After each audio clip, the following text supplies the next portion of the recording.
Hey, 4C Divers! Welcome to Facebook Live. Thank you for tuning in. It is April 18th, 2023, and we have an excellent presentation for you guys tonight. We're doing our rec month this month, so all of our events, our dives, our stuff on our website is all geared towards learning about recs, especially the South Florida recs, because we've got lots of them here. And so tonight's presentation, we have Greg, our instructor from 4C Boca. And if you guys want to go ahead and say hello to him in the comments section, say hello and write where you're listening in from. We want to know, are you here locally or are you from outside of the South Florida area? It's always good to see new people tuning in. Also, if you would like to let us know how much you're enjoying the presentation, give us that thumbs up, that heart emoji, or that smiley face, and we'll get Mako, the dog, to say hello.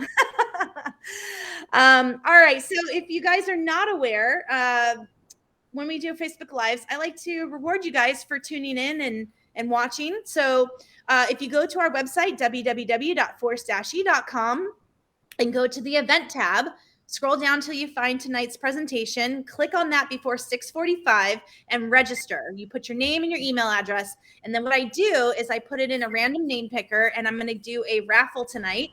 We're going to be raffling off the SDI Rec Diver e-learning kit. So it's a way to get you maybe interested in learning to rec dive and taking a course. And you can take it with Greg because he is one of those instructors who teaches for SDI and for 4C. So you get that kit, and then you can contact us and we'll get you with an instructor, and you guys can talk about a schedule and the additional course costs. But that kit, it retails at $140. So hey guys, you might be the lucky winner tonight. So make sure you register before 6:45. After that, we close down the registration because we got to pull the names to put them in the random name picker. So guys, www.force-e.com and register. Awesome. Thanks guys for all saying hello. There's some people that are here local, and I see people from out of the state. It's always great to see new faces. Well, I guess we're not seeing your face, but I can see your little Facebook profile picture. And if you haven't had a chance yet to come into the stores, we, during Rec Month, have put a bunch of our rec reels and our lights on sale. That's in-store only. So come on in. If you're looking to get some reels or lights, we've got sales in the stores, all 5 stores. And we have a couple of things on sale on our website. So if you go to the Rec Month page, you'll see some of that stuff as well. All right. So how do you sign up for the drawing? I'll say it one more time. Go to www.force-e.com, go to the event page on our website, find tonight's presentation, and then click on it. It'll take you to Eventbrite. Register your name and your email address, and that's how you get in on the raffle. You got to do it before 6:45. Awesome. Okay. So I'm going to go ahead and turn over the presentation to Greg because we're going to be talking about diving into the rec. You ready, Greg? I sure am. Thanks, Nicole. Hey, everybody. My name is Greg Havlish. I'm one of the instructors at the 4C location in Boca Raton. A little bit about me, like who is this guy and why should we listen to him about shipwrecks? Well, I started diving back in 2005 up in New Jersey, where all we have are shipwrecks. There's not really any reefs up there, so most of our wrecks are going to be either artificial or also natural shipwrecks. So I immediately got hooked on wreck diving, and if there's a wreck on the bottom of the ocean and I could see the outside of it, of course, the next thing I would think is like, well, what's inside? So what we're going to talk about today is how do you safely go inside shipwrecks? How do you perform wreck penetrations in different types of environments, the techniques that we use, and also the equipment. South Florida is a wonderful location to do that because we've got plenty of wrecks in our backyard. There are over 100 wrecks just off the 2 South Florida counties where we primarily operate, Palm Beach and Broward County. And they range in depth from, 20 feet right off the beach to well over 200 plus feet and everything in between. They're accessible by different training levels, right? We do most of our open water certification dives on a wreck called the Copenhagen. It's a natural shipwreck. It sits right off our first reef line in relatively shallow water. And you can go all the way up to technical wreck dives down into the deep, dark, scary depths of the ocean. So today we're going to be talking about, like I said, how do you safely penetrate those wrecks and how do we go inside? So what is wreck penetration? Let's start with that. Why do we want to go inside wrecks? Well, everybody has their different motivations for why they want to go inside of a shipwreck. For some of us, it's about exploration. For some people, it might be about recovering artifacts. Some people are into photography.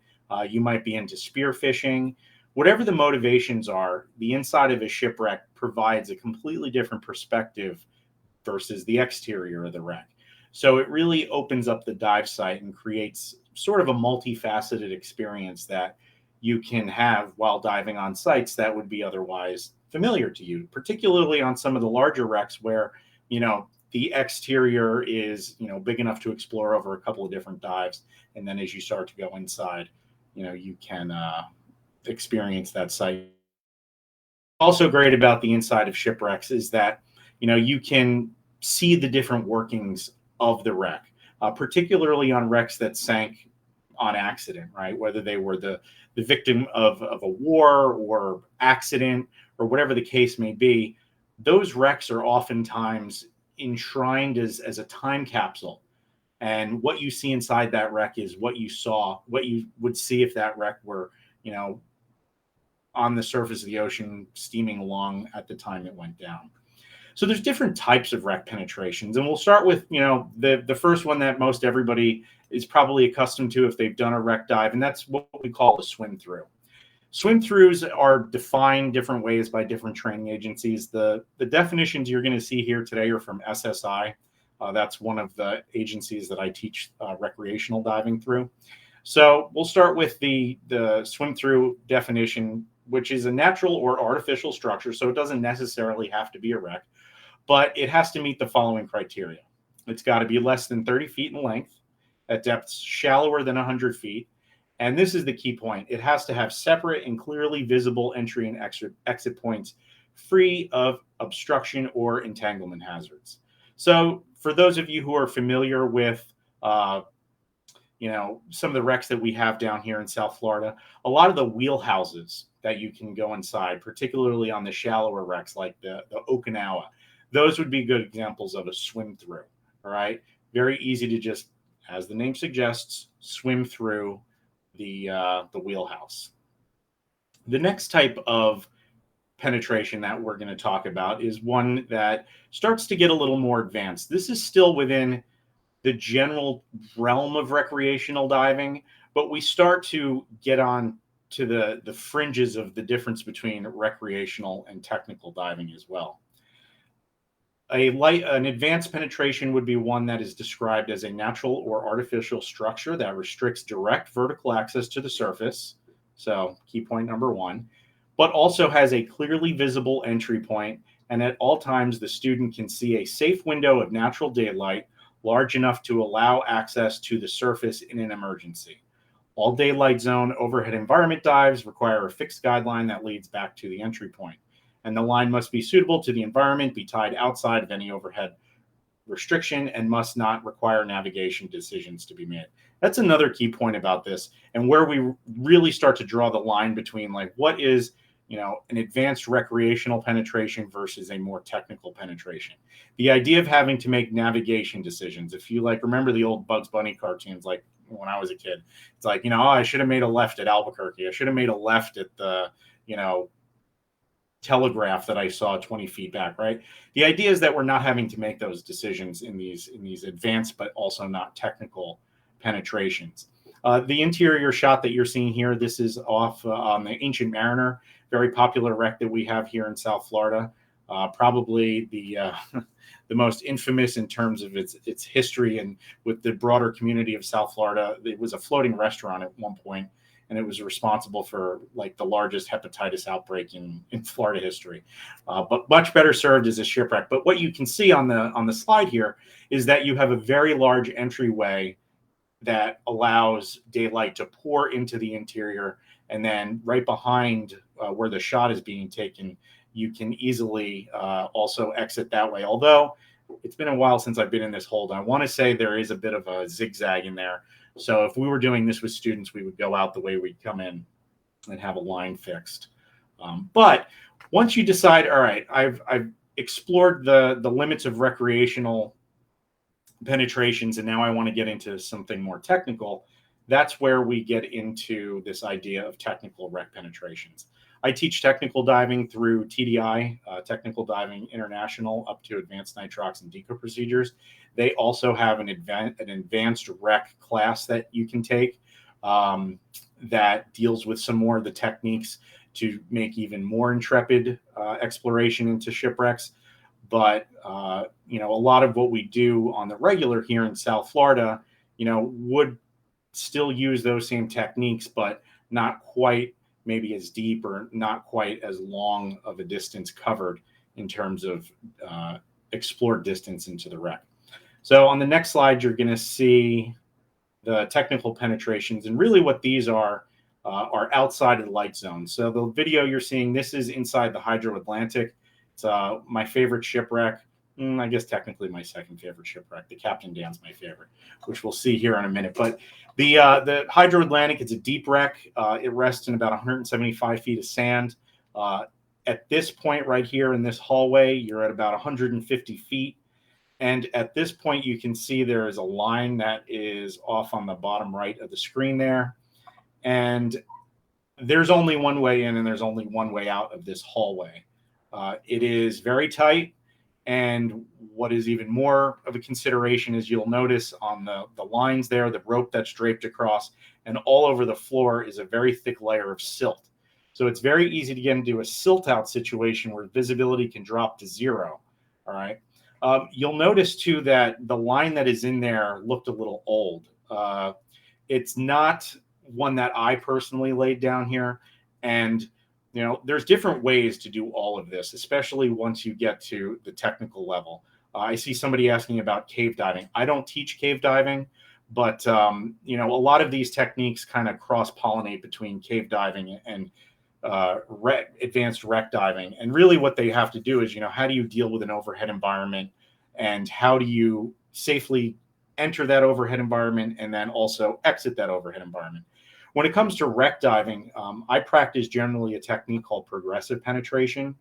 That's how I was taught back up in New Jersey, and that's the method by which we would explore shipwrecks. And you really only explore as far as you can remember your way in. And a lot of it starts with pre-study of deck plans, preliminary dives where you're diving the same site over and over and over again.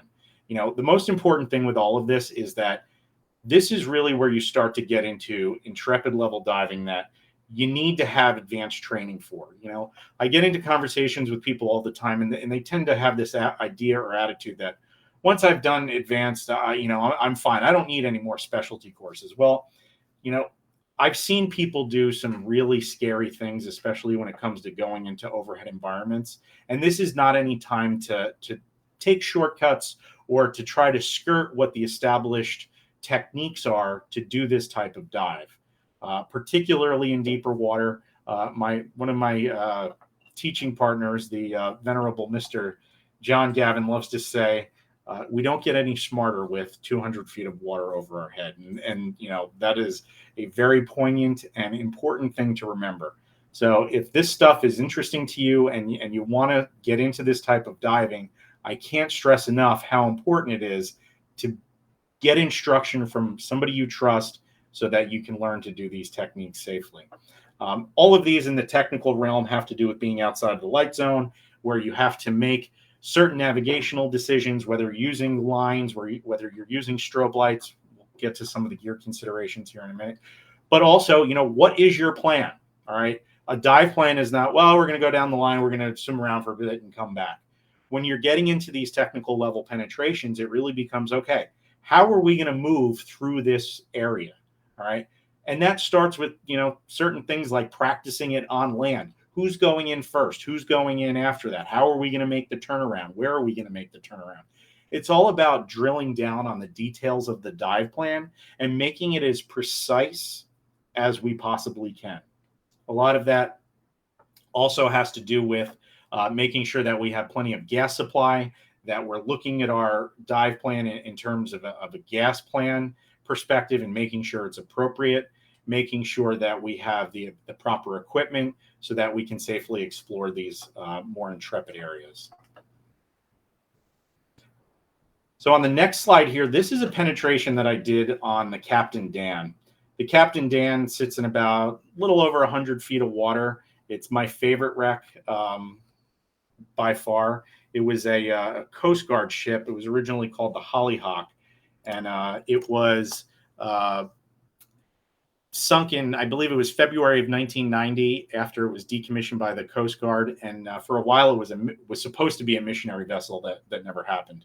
But what's great about this wreck and why I love it so much is it's in relatively, you know, on the shallower side of deep water. It's still a very deep dive at 100 feet, but it offers a great way to practice penetration skills and, you know, not really pushing the limits on, say, something deeper like the Hydro. So right now I'm just kind of moving my way through the wreck. I just went up a staircase. I've been on this wreck so many times that I wouldn't consider laying a line on it because I know it so well. But even in those situations, you know, wrecks change. So, you know, if I got on this wreck after it had been a while, especially like after some of the recent storms, I would lay a line if there was something different about it. On this particular dive, and the Captain Dan hasn't changed so much, but you could see there was some overhead entanglement hazards there that I just swam by. So you'll see the camera, I kind of drop it. When you get into this type of diving always comes first, right? A lot of people are always like antsy to get their hands on GoPros and stuff like that.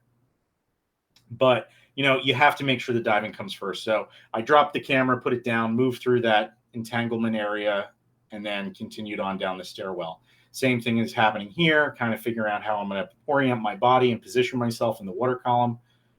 Did a little seasick looking at the footage, but this is what a raw wreck penetration looks like. You know, you're moving through these hallways and you are making sure that you're doing it with as little disturbance to the environment as possible, so we don't kick up any silt. You'll notice how low the camera is compared to, there's the shadow of the GoPro, compared to kind of how you would, your natural kind of line of sight would be if you were walking down this hallway. And that's because I'm mindful of, you know, what could be on the ceiling. Are there entanglement hazards I have to concern myself with, you know, above me? I've gotten stuck inside shipwrecks before, you know, back when I was still new to all this. And, you know, it's not a fun position to be in, but we, you know, are certainly going to make sure that we put ourselves in a position to be able to solve those problems. You know, in that particular instance, when I got stuck, it was about going back to one of the basic skills you learn in open water, and that's being able to take your gear off and put it back on. And that's what I did, and I freed myself, and I was fine. That's also why we dive with a buddy team. You know, if you were in a situation where you were entangled, we have ways to communicate that to our buddy team. So here I've come on to the stern of the Captain Dan. I call this the poop deck. I'm sure it has a real name. Maybe somebody who knows a little bit more about Coast Guard ships could tell me, but to me, it was always the poop deck. And it's really a beautiful section of the wreck because it provides this lovely kind of canopy, and you can see all the fish that like to hang out in here. And to me, one of the most beautiful things on a wreck is when you have the deep blue of the ocean kind of, and we're going to see a little sharky here pop up, but when you see that deep blue of the ocean kind of just set against the man-made structure with all of the growth on it, to me, it's just absolutely stunning. So that's why I like to do these penetrations, so you can see those scenes, and it's really peaceful inside them. I've been inside shipwrecks rather that have been, you know, casualties of war, and some of these wrecks are, you know, they're graves, they're war graves. And when you're inside of a wreck and you see human remains, you know, that were the victim of a conflict, that's a sombering moment. That's a really special moment as a diver that you get to experience, and as an explorer, because it you know, that juxtaposition between life and death, right? You have an inanimate object, you have growth on that object because it's been in the ocean for so long, but you also have the death kind of, you know, comparative to that. And it makes you really appreciate being able to, you know, explore these shipwrecks in a respectful way, and, you know, tell the stories of what those sailors, you know, experience. And there's a big history part of this if you're into wreck diving. So, you know, that's all a reward for being able to do these types of dives. All right, what do we have here? So that. All right, so basic skills. Right. So how do we do this? Right. Where do we start? So there's some basic skills. We talked about. Going back. There we go. Going back to some basic skills. We talked about laying lines inside of the wreck. Here we can see. There we go. We could see a student laying a line. This is inside of the Sea Emperor. The Sea Emperor was a hopper barge, so it's flipped upside down, and the hopper portion of it would open up. So now you can actually get inside those big holds and swim underneath the bulkheads that would separate each of the compartments. And what's great about it is swimming through the Sea Emperor, there's always a direct access above you because it's all open. But you can also go under those bulkheads, and it makes a great spot to train on how we lay those lines and how we deploy them. But basic skills, buoyancy is number one. The reason I became an instructor is because I got so tired of being commenting from the cheap seats on the wreck, or on the dive boat, oh, I can't believe those divers silting out the wreck. I felt, all right, maybe I should put up or shut up and do something about it. So my or at least one of the reasons I became an instructor was to try to take the skills that I had honed over years of wreck diving and pass it on to people. So, we could explore these wrecks together and do it in an enjoyable way. But buoyancy is key, absolutely critical.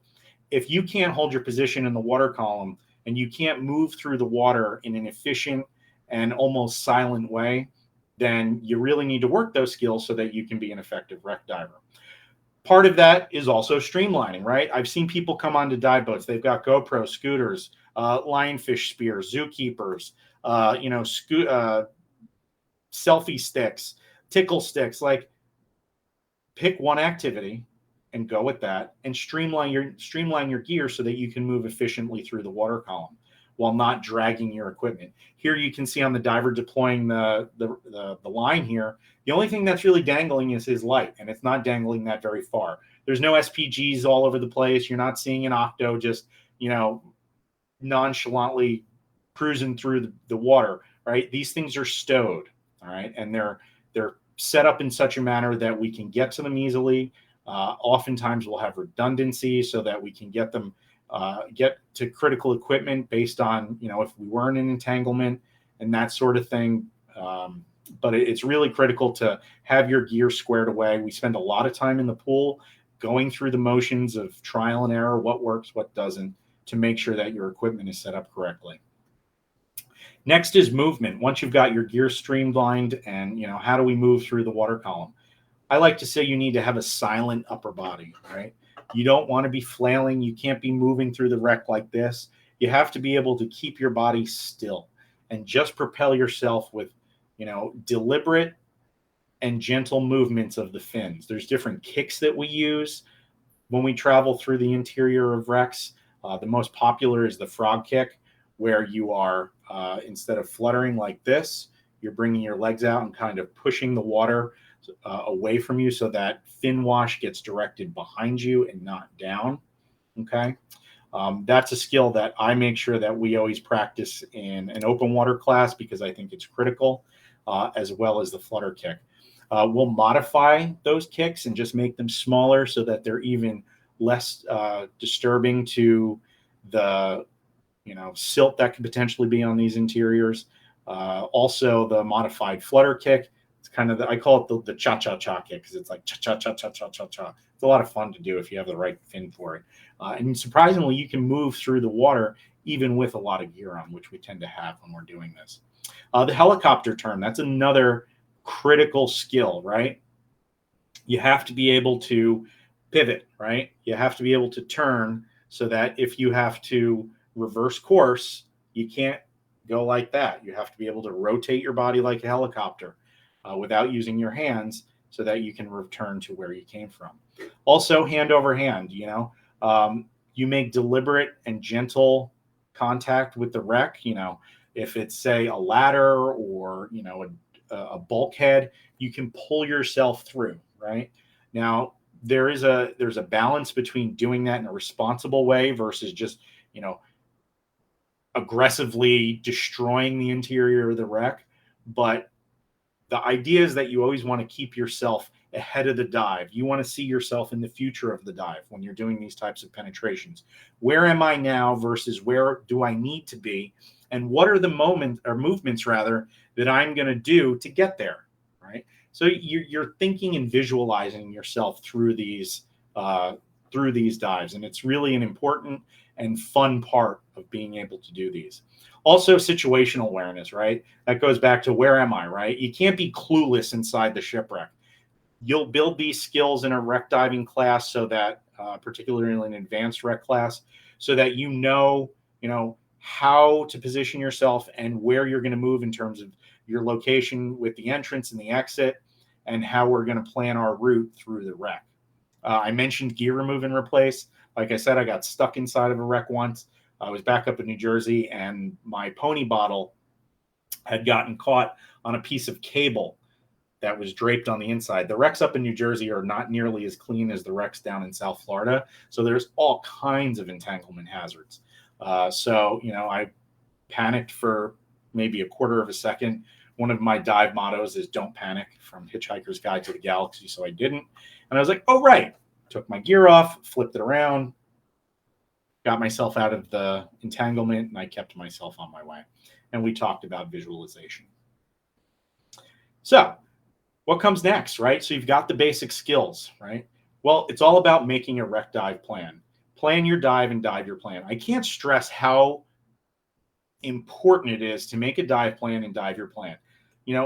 I'm on boats all the time, and I see people, particularly here in 42 exactly, particularly here in South Florida, who are on vacation. Maybe they don't dive a lot. It could have been a period of time since their last dive, and to them a dive plan is, all right, well, let's put all our gear on and jump off the boat and then come back, right? That's not a dive plan.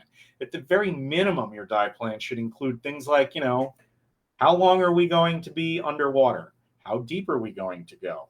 What is our gas plan going to be? What's our turn pressure? What's our ascent pressure?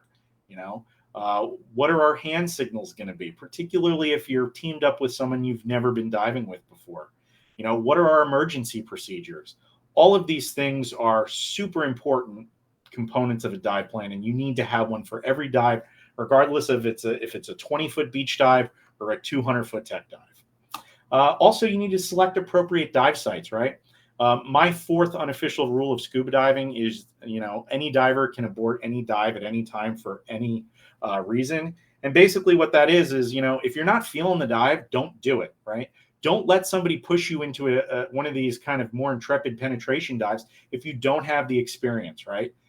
100 feet underwater, 30 feet into a hallway is not a time to find out that you don't like this type of diving, right? Be honest with your limitations, be honest with where you are in your diving career, and then apply that honesty to the decisions that you make. There's always room for improvement, right? If you can't make the dive today, get some additional training, get with one of our instructors. We'll get you there, right? We meet divers where they're coming from a training perspective, and we can always work with you to improve your diving skills, right? Is it a wreck dive versus a technical dive, right? What kind of gas are you bringing for your max depth, right? We're doing these dives on nitrox. From the tech perspective, we're including helium in these dives so that we can, deal with things like increased gas density, and we can, decrease the effect of nitrogen narcosis with the added helium.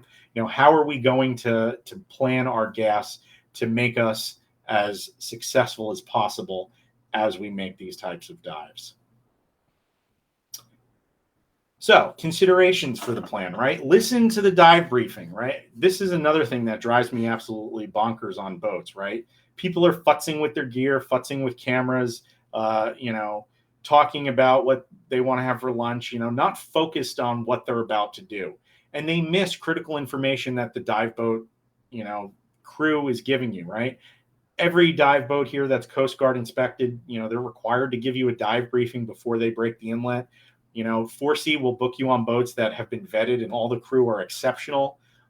These people are professionals that are the best in the business, and they will make sure that you have all the information that you need to have a successful dive, right? But yet people still run out of air on the Lady Luck. They still go in into decompression without the training on the Lady Luck because they haven't listened to the dive briefing or they don't have a plan, right? If the boat gives you a line, use the line, right? When it comes to wreck diving here in South Florida, we tie off to the wrecks most of the time with the larger commercial boats. Sometimes we'll do free descents onto the wrecks. That's usually on a smaller basis, but 9 times out of 10, you're tied in. If there's a line down to the wreck and there's current, the only way you're going to get to the wreck is if you follow the line. So, when you make your entry, think about, how am I going to do this entry? Am I going to do a giant stride? Sounds good to me. What's going to happen once I step off this boat? Where are my hands going to be? One hand's going to be on my reg. Where, are you going to be in relationship to the line that goes to the wreck? And how am I going to grab that line? What are you going to do if you miss the line, right? Think about these things, visualize these things, talk with your buddy about these things, because that's going to give you a successful dive, right? Stick with your buddy. It never ceases to amaze me, particularly with people who get Insta buddies on dive boats. All right, this is your dive buddy. Cool, you're my dive buddy. The moment they hit the water and they get on the wreck, I know these two people have been buddied up, right? And the moment they get on the wreck, they're like this, shoo, gone. Like, that's not being a good dive buddy, right? Regardless of who you're with, regardless of what your level of training it is, you owe it to your buddy to be there for them and vice versa. Talk about what your buddy plan is and what you're going to do. Particularly as we move on to the next bullet point here, what are you going to do if there's an emergency, right? Talk through that. One of the things that we stress with, just general dive planning is gear configuration. In the unlikely event that we run out of air, because you shouldn't be running out of air because you have an appropriate gas plan. But if you do, how are we going to share air? What if you have an independent octopus versus, an inline redundant regulator, like, an air source or something like that, right? How are we going to manipulate the gear to share air? How are we going to get each other out of our dive gear? Where are the quick releases, right? Where are the weight dumps? Where are the dump valves? Okay. All of these things you should be able to talk with your buddy and have a conversation with them and figure out what's appropriate. And again, be comfortable with the equipment, right? If you're using equipment that you've rented, which, a lot of people do, spend some time before you leave to familiarize yourself with that gear. If the boat leaves at 8:30, don't get to the boat at 8:15 because you're not going to have enough time to do that. But if you get there nice and early, it's nice and relaxed, you go through, you set up the gear, you form your dive plan, it's a beautiful thing, right? And we can successfully dive with each other, in a safe and comfortable way. Some hand signals, right? So I love hand signals because, I think one of the great things about hand signals is that there's always situations that present themselves for as long as I've been diving where it's like, oh yeah, we don't have a hand signal for that, right? So some hand signals we use for wreck diving specifically, this one is a navigational one, like bow. Where's the bow, right? You can also be like, where's the boat for the boat that we start on? But good kind of waypoint hand signals. Other ways that we communicate, right? We use lights. A lot of times it's dark inside of a shipwreck and you can't particularly see hand signals. And, I have one of my many lights here. If I take this light and I shine it on my hands like you would like on a night dive, well, if you're behind me, you're not going to see it, right? So what we use is the lights to communicate. A big circle for an okay, a deliberate back and forth with, hey, come look at this, I think it would be cool, or a very fast back and forth if you were in need of immediate attention. Speaking of immediate attention, what are some of the things that, could require that? Entanglement, I'm stuck, right? You kind of do like your fingers or legs and you're crossing your legs, okay? Some other signals that we do inside, I always like this one because what I tell people is like, if I point something out and you see that and you're like, oh, that's cool. My interest has now waned. Let's move on. Give me one of these, right? When we approach a new, let's say, corridor where we're going to, communicate underwater with how we're going to position ourselves through the wreck, as it were, you in front, me behind, right? So one finger behind the other, we're going to go in side by side. we're going to go in on top of each other. That I wouldn't do that necessarily, but you can use your fingers to mimic and mime who's going to be in which position, right? Turn around, right? You recover the reel. You deploy the reel. Things like that. The most important thing with hand signals, it's like any language. You have to talk with your buddy beforehand and actually know what the hand signals mean. If I'm underwater and I'm like, and you don't know what that means, you're like, oh, I don't know, right? And you just kind of get that bewildered look on your buddy's face and you don't know, right? So communicate with those. The other thing with hand signals too is that they're regional, right? The way that we communicate hand signals in New Jersey is different than the way that we communicate in South Florida. And a lot of times that can be related to like gear, up there we have thicker gloves on, down here we have thinner gloves. So you have a little bit more dexterity. You have a little bit, you don't have giant sausage fingers in like a 7 mil glove almost. So like, you hold up 3 fingers. Sometimes you don't even have fingers if you've got lobster claw style gloves. Usually they're like mittens like this. So you kind of look like the penguin. So you got to kind of, adjust your hand signals in that way. We also can use touch for hand signals, particularly if you're on a line. It's more of a cave diver thing. I personally don't cave dive. I'm not a cave particularly interested in cave diving, but some of the techniques do cross over.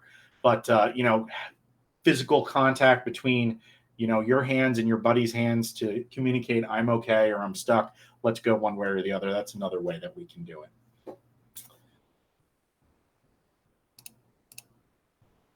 Next, we have our basic gear, right? Everybody loves dive gear. The most fun thing about diving is you get to buy all the scuba toys and not feel bad about it.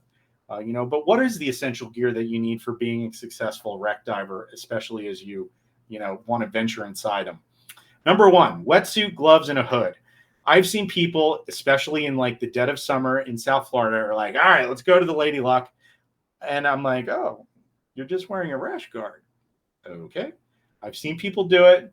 And when they come back up onto the boat, they look like they got into a fight with a cheese grater. They're literally bleeding, right? The inside of shipwrecks can be sharp. There's growth. There's metal. There's all kinds of hazards. Make sure you have exposure protection, not even necessarily for the cold, especially here, but for just not hurting yourself, right? We don't want to come up all chopped up. For me, I always dive with a hood just because I like it. It keeps the bubbles from going past my ear, which tends to give me ear infections. But critical equipment, right? Protect your skin. Gloves, very important thing, right? We're always grabbing onto things and, especially lines and things like that tend to have a lot of sharp coral growth on them. All right, so next we have a wide selection of some of my favorite things. We have reels, spools, and an SMB. So this is my favorite reel. This is a Halcyon reel. There's a couple of things that I really like about this. Number 1 is it has a thumb screw that creates tension on the reel to lock it into place. For me, the way that I rig these is I have a brass clip and then I have a stainless steel clip. The reason for that is when I deploy this onto an SMB, I always know that the brass goes onto the bag, right? So I don't put an SMB on this one, try to fill it up, and then, away it goes. I have hard connections on here. This is a bit of a controversial move. Some people would think that this is, oh my God, you can't do that. But, I have decided that I can mitigate that risk in other ways, but other people will use tied connection, which I do have on some other equipment, like a light here. You can see I've tied that on there, but here I do have a hard connection. With all your reels and everything like that, make sure that you know how to use them. Make sure you know what to do if they jam, let it go, so that you can effectively use this piece of equipment for both using it as a surface marker deployment tool, but also for when you're laying lines inside of a wreck. We also have spools. They're like the little mini version of a reel. There are ways that you can rig these up. So one of the most common ways that I see people do this is they spool it like this, and then they take the double ender and they put it through one of the holes like that, and then they clip this off, this one right here. Well, what tends to happen is that when this gets pushed under pressure, it comes off, right? So they have a habit of undoing themselves. So there's a way that you can rig these up. I have a little grab point here so that even with gloves on, I can grab the line. And then you kind of bring it through one of the holes so that you have a little dangly bit here. And then you can wrap your double ender around the line so that you don't have to worry about it becoming unclipped on here. Kind of just uses the tension from the line to go behind it, and then it's very unlikely that this one's a little loose, but unlikely that that's going to undo itself all by itself. SMBs. Every diver should have one of these starting in open water to mark their position on the surface, especially wreck divers. This is a required skill for the SSI deep diver class. You should have learned how to use one of these if you are walking around calling yourself an advanced open water diver. The reason being is that this is going to mark your position to the boat should you be in a situation where you're on a wreck, let's say in 100 feet or so, and there's a current, and all of a sudden you get blown off the wreck and you're drifting aimlessly in the ocean, right? How is the boat going to find you? Well, that's where this comes into play. You connect your reel to your SMB, inflate it, it goes to the surface. Now you have created two things. Number one, you have created a visual reference for the boat to come and find you, and worst case scenario for the Coast Guard to come and find you. But also you've provided yourself with a reference to make a free ascent, right? I now know that I can use this reel and the line to successfully make an ascent, do my safety stopper, perform any mandatory decompression stops that you have to do if you're doing technical diving. Next, we have a compass and a slate. Where is my... I have both types of compass. I have analog compasses. I also have the digital compass that comes in the mighty Shearwater dive computer. And it works pretty good. They tend to not work so great when you're actually on the shipwreck. All that metal tends to throw them into a bit of flummox. But what's great is that generally speaking, navigation on a shipwreck, at least the outside, is pretty straightforward, right? For most wrecks, there's a pointy end and then there's a not pointy end. And they point, along the compass one way. When it does come in really handy is if you are doing free descents, also known as hot drops, and you're trying to find the wreck on the way down and the captain says the wreck is to the east, you need to know which way is east or which way is west, south, north, whatever the case may be. Slates. My slates. If you don't have one of these, do yourself a favor and get a gear ring. Great way to hold all your scuba toys. And then I can hang this up and it keeps everything nice and organized. But I have my wet notes that I carry with me. This is good for taking notes during the dive, communicating with my buddy team if I need to. It's also a good way to, if I have to send a message up to the captain because there's an issue, I can send him, this up on a bag and he can read it. Send more gas, whatever the case may be, if there was an emergency or something like that. On top of that, we use slates to write out our dive plans. This is a typical tech dive plan that I'll use. It'll give me a reference for critical points during the dive, things like, my max intended average depth, my run time versus my bottom time, your at +5. We use that as a tool to figure out how precise our dive planning has been in sort of the planning mode versus the actual dive part, the reality of the dive, gas switches and things like that. These are great because you can put them on your wrist and you can reference them throughout the dive. Lights. Lights, camera, action. All right, so when it comes to lights, you've got so many different options. I still have my original dive light that I started with. It has a kind of a weeny little, incandescent light bulb, and it's got like the most adorable little light beam. It's like the little light that could. I still use it during night diver class as a method of showing people what different lights are. But nowadays with LED technology, like, it's insane how much power you can get. I carry lots of lights. Insides of wrecks are dark, so I want to be able to see. This is my new primary light. This is the Apex Luna ADV. This thing is an absolute beast. It has it's more on the wider side of narrow beam, but on a full charge at full power at 3,500 lumens, it can last for 2 hours. And if you drop it down to its lowest setting, it's got like a 12-hour burn time. And even on the lowest, setting, you can absolutely still get lots of power out of this.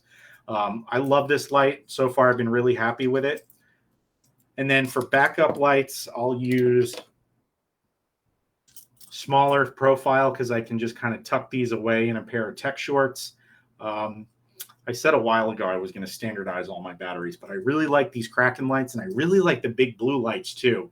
So I can't justify getting rid of it. That would just be irresponsible, right? Whoever wants to get rid of dive gear. But these are wonderful. What's also great about these is they're almost powerful enough they could be a primary dive light. A lot of them have different light modes too, so they can double as emergency markers.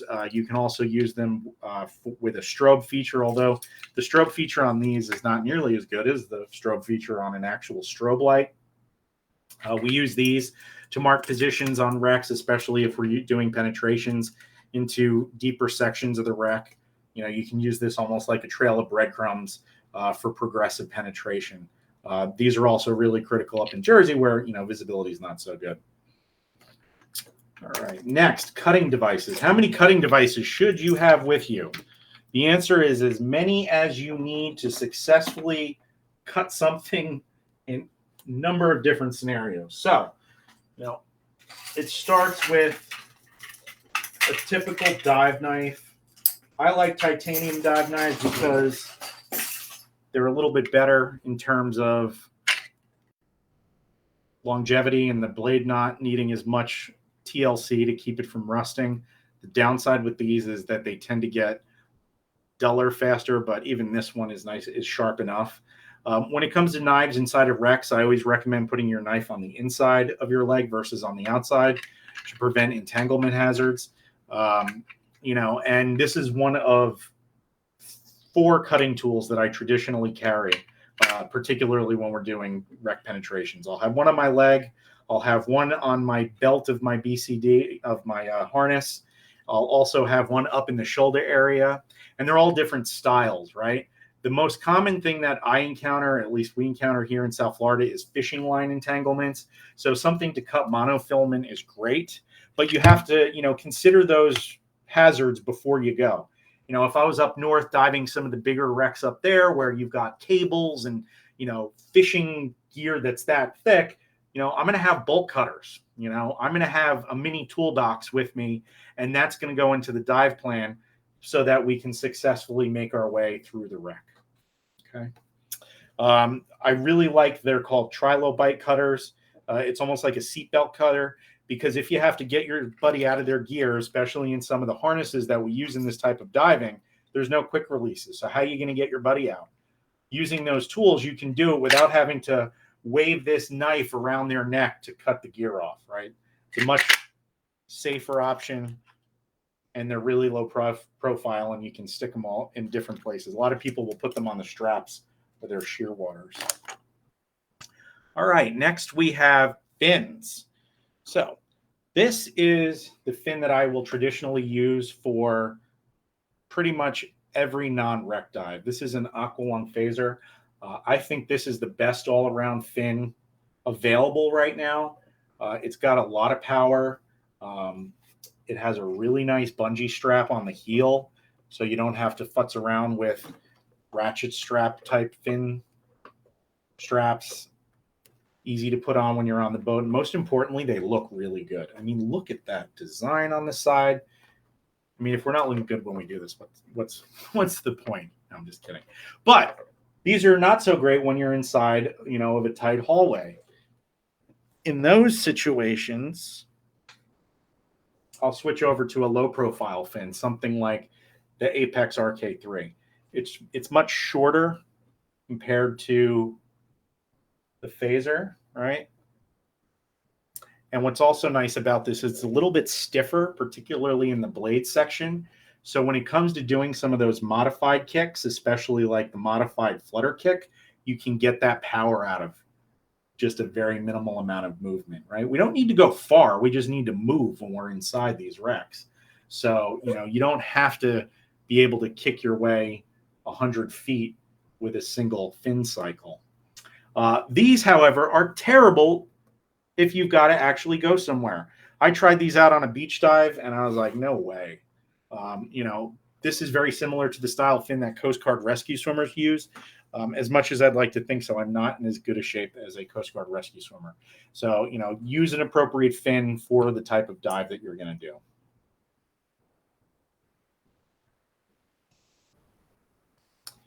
When it comes to gear choices, as you start to make the transition from recreational open water to recreational advanced, right, you have to start thinking about redundancies, especially as you start to get into technical diving, right? We have a saying in tech diving, 2 is 1, none is 1, so on and so forth. You need to have backups, right? What's going to happen if a reel jams? What's going to happen if an I have to send up multiple SMBs? How are you going to handle those situations? So we're going to have things like backup reels and spools, backup masks, backup lights, and also backup gas supplies. It's not a super common thing down in South Florida to dive with pony bottles, but up in New Jersey where I learned to dive, it was an absolute necessity. So this is me doing a giant stride back up in New Jersey, and the large steel cylinder on my back is my primary, and the smaller yellow cylinder is my pony bottle.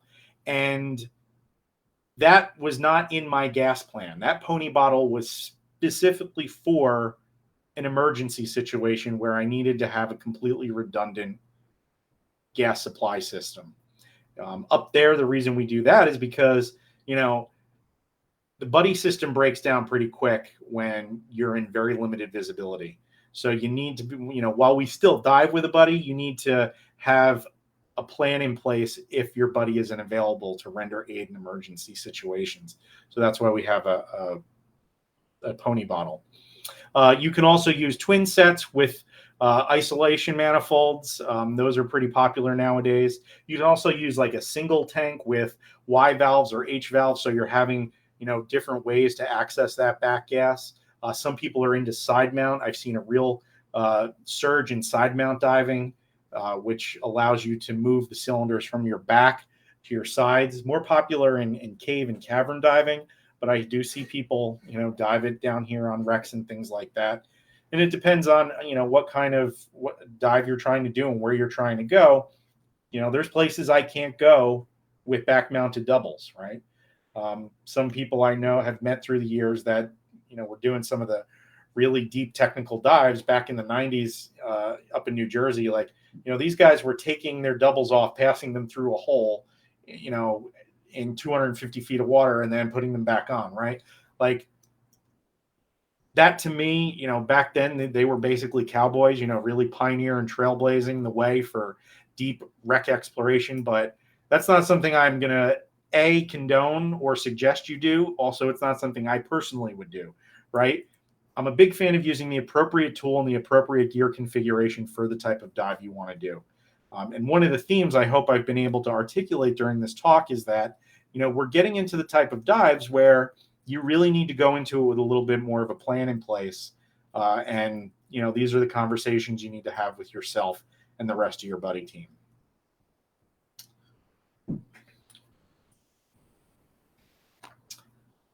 So, where do we go from here, right? You've sat through this talk and all this stuff sounds exciting. You're like, oh, I'm ready to be a wreck diver. So what can you do? Well, there's a couple of different options that you can take course-wise all the agencies offer some flavor of a wreck diver class, and at least SSI and SDI. I don't teach through PADI, so I'm not super familiar with their course offerings. Thinking back, because I was originally a certified PADI diver, I think they only had wreck diver back then. But anyway, there are 2 levels. One of them is wreck diver, which does not include some of the more advanced overhead environment stuff. And then there's advanced wreck diver. The advanced wreck diver class generally requires you to have more experience. It requires you to have more dives logged. And, you know, just from a personal experience, before somebody who approaches me I would take them on as a student, I'd really want to see them master the basic skills that we talked about, earlier in the presentation, so that, we have a good foundation and we can polish that stone into, a really squared away, deep shipwreck explorer capable of, braving the briny depths, as I like to say. From there, you can get into advanced wreck diving, and that's going to be at a technical level, whether it be technical in nature because of your limitation to a direct, line of ascent to the surface, or it's deep, and by virtue of it being deep, you're going to be running into a situation where you're incurring decompression penalties. But that's all covered in, the advanced wreck diver at the technical diving level course, which, different agencies call it different things, but those are the basic 3 steps up into wreck exploration.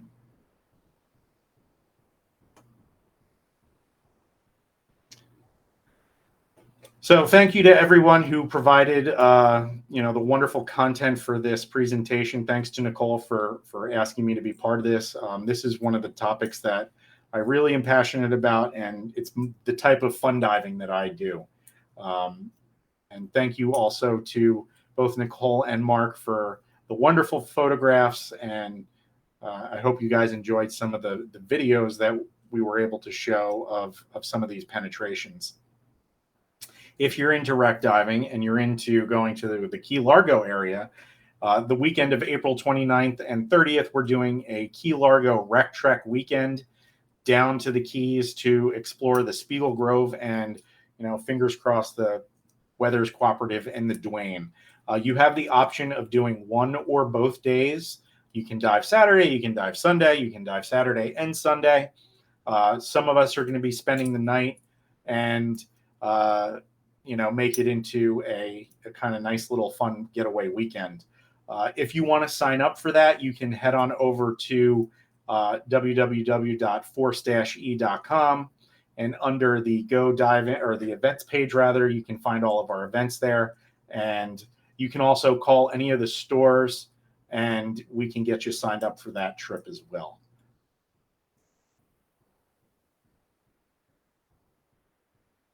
Those are great pictures.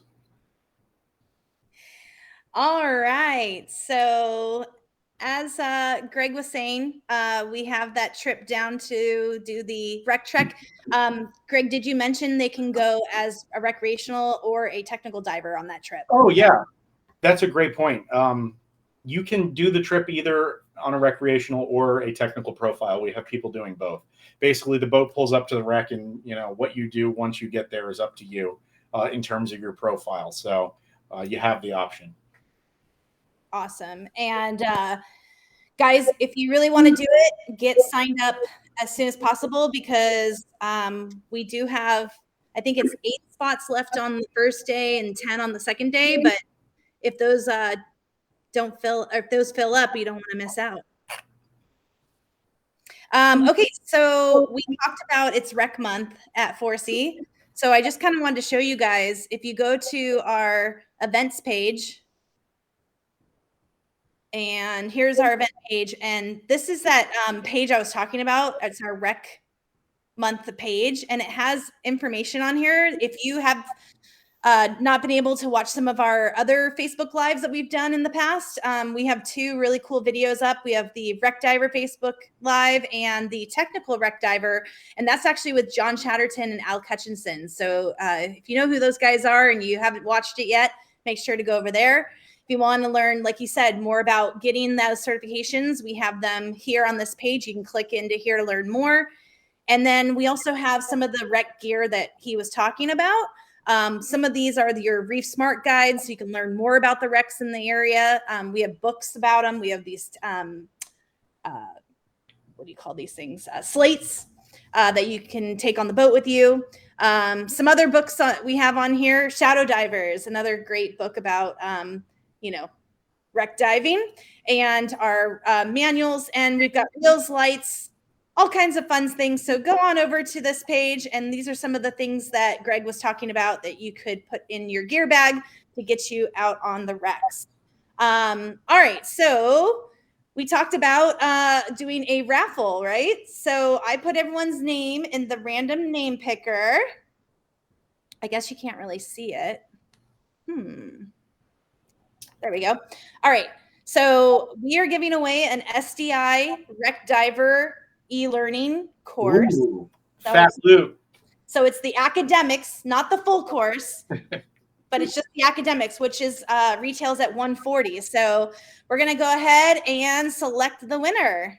And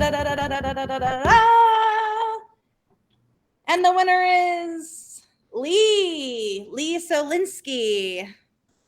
Lee, if you're watching, give us a woohoo in the comments section. All right. Awesome. Should we answer a couple questions? I totally forgot about questions. I'm so sorry. Okay, hold on. Let me get rid of this, and then Congratulations to Lee getting that e-learning. Yeah, so Lee, fun stuff. Greg teaches that course. So if you take I'm going to send you an email on how to get the course. And then once you complete it, you can go with Greg or any of our instructors that teach it. But obviously, Greg's a wealth of knowledge and loves to teach that course. Okay, so a couple of questions that came in. Someone asked about what does a turn pressure mean? Yeah, so turn pressure is basically an agreed upon time in which you are going to turn based on how much gas you've got, right? So, let's take the Spiegel Grove, for example, right? Let's say we're planning a dive to explore the Spiegel Grove, and we're not even going to go inside the wreck. We're just going to leave from where we are tied in and explore towards the bow, right? That ship is huge, right? I'm not sure we're going to get to the bow. We're going to reserve, a third of our gas supply for our ascent. We're going to use a third of our gas supply for the working portion of the dive and a third for the descent. What it really comes out to be is you've got basically 2/3 for everything up to the ascent, right? So where are we going to decide that we're going to say, all right, it's time to turn around and head back to the tie-in point so that we have enough gas to make our ascent? That's what a turn pressure is. Okay.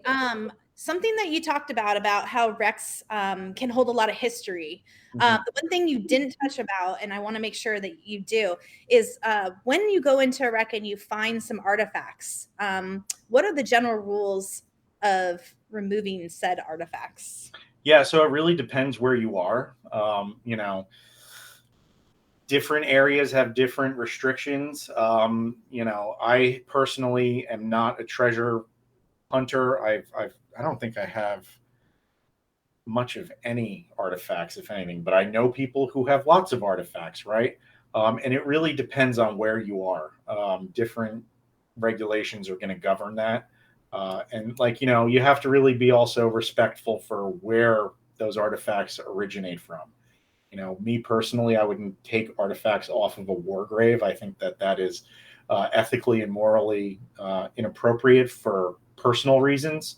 If it's for research and archaeological, things in museums, stuff like that, different story. But, definitely have to look into, the rules governing the recovery of those said things. Yeah, definitely. So, and also you want to leave the stuff in there so that other people can see the cool stuff. Right. Exactly. Yeah. That's what it was like in Truck Lagoon. And they did a really good job when I was in Truck. The operators there showcasing some of the artifacts so that you could see them. And they did it in a really dignified manner. I kind of also want to touch on some of the wrecks that we have here that were sunk intentionally. They've put art pieces on them. So the Lady Luck, for example, the Okinawa, they have statues. So there's a mermaid statue. There's the card sharks. There's the craps octopus dealer. If you guys don't know what I'm talking about, you should go on our YouTube channel and watch the presentation that Lance Bark did. about the South Florida wrecks. And in there, he shows pictures of those things that I'm talking about. And it's a really cool. So anyways, over time, let's see, the Lady Luck was sunk in 2016. And then the year later, 2017, was Okinawa. But those things were fresh, brand new statues, and then they've gotten lots of growth on them over the years, and they've also gotten a little brittle. So just be aware when you are going to wrecks and they have things like that, like not to like grab onto them and break them, because again, it's part of the wreck and we want to keep it intact. I know that's not really about penetration, but I just kind of wanted to give that little shout out because the mermaid cocktail waitress on Lady Luck, I believe she had her arm like this. And people like put their arm through it to take a picture, and now her arm's gone. So, but it's going back to when you're going inside the wreck, you got to make sure that you're not kicking things down off of the wreck, whether it's a railing, whether it's a sponge that's been growing, or a sea fan. And also, you got to make sure that one thing we didn't touch upon when you're going inside of a wreck, to make sure that there's not a Goliath grouper inside. Because what have your encounters been with Goliath groupers inside of wrecks? I mean, I've been lucky that I haven't like really disturbed the the slumbering giant, but I've definitely seen videos and heard stories of people who they go into a hold or something like that, where you wouldn't think that a fish would be, particularly one of that size, and there's this massive Goliath grouper in there, which startles the bejesus out of you because you're already heightened because you're inside this wreck, right? Every sensor we have in our brain is firing on all cylinders, and then all of a sudden it's like, boom, there's this fish. And then when they do that gill plate thing where they make that huge sound, that is horrifying. Yeah, absolutely. So just be aware of that when you are penetrating a wreck, that there could be animals that could startle you. So exactly. Awesome. Well, Greg, thank you so much for a fantastic presentation. If you guys want to learn more about wrecks, again, take a class with him or come into the store and hang out. He can give you some gear recommendations, maybe help you upgrade your gear. He's there for a consult. So come on by. He's at the Boca Raton location. I think you're weekends only, right? But I can always make myself available. So, if you want to come and chat, I don't need any real reason to be in a dive shop other than just being in a dive shop. So and I'd be happy to meet with you. And if you need to get a hold of him, you can email info@force-e.com, or your email for ForceE is Greg. And then what is it? It's Greg Havlish at force-e.com. Thank you. All right, guys. Well, thank you so much for tuning in. And until next time, happy diving.